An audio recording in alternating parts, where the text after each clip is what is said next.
In forensic psychology, necrophilia is narrowly defined. It refers to a paraphilic fixation involving sexual attraction to the dead. Most documented cases center on fantasy, proximity, or ritualized interaction with corpses, not commerce. What investigators sometimes encounter, however, falls outside the standard diagnostic pattern. This profile describes a rare and abnormal variant, one that combines grave robbery, body part procurement, fetishistic preservation, and alleged distribution to collectors or oddities groups. Clinicians note, selling or trafficking human remains is not typical of classical necrophilia and signals a more complex and dangerous pathology in these cases.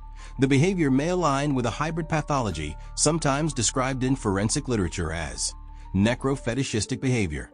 Fixation on preserved body parts, bones, skin, mummified remains treated as objects, trophies, or symbols of control. Necrosadism, deriving psychological gratification from domination, desecration, or symbolic power over the dead rather than sexual contact alone. This combination shifts the focus from passive fixation to active violation, where the deceased are stripped of identity and reduced to commodities.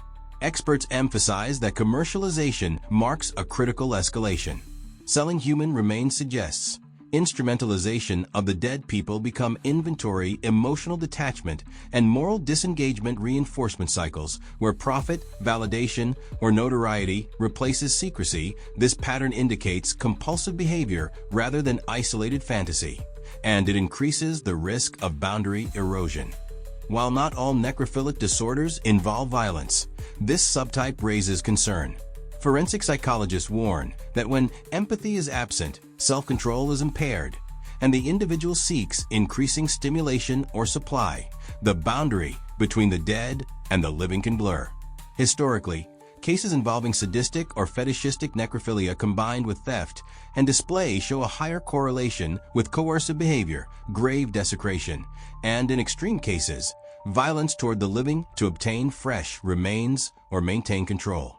This pathology is often associated with severe lack of empathy, inability to recognize or emotionally register human dignity, dissociation, psychological separation between actions and moral awareness, impulse control deficits, compulsive repetition despite consequences. Common contributing factors identified in case studies include extreme social isolation, poor interpersonal development and attachment deficits, limited or absent peer relationships, withdrawal into fantasy or private ritual. Over time, isolation reinforces distorted beliefs and reduces corrective social feedback.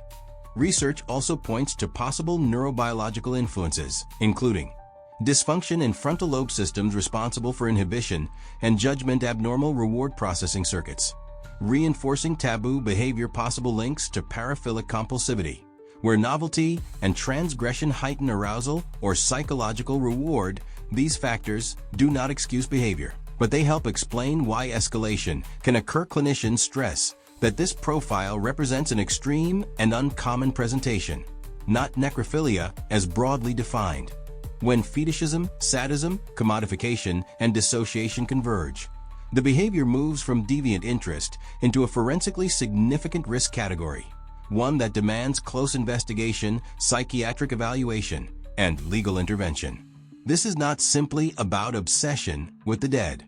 It is about control, detachment, and the point at which human remains stop being remains and become trophies.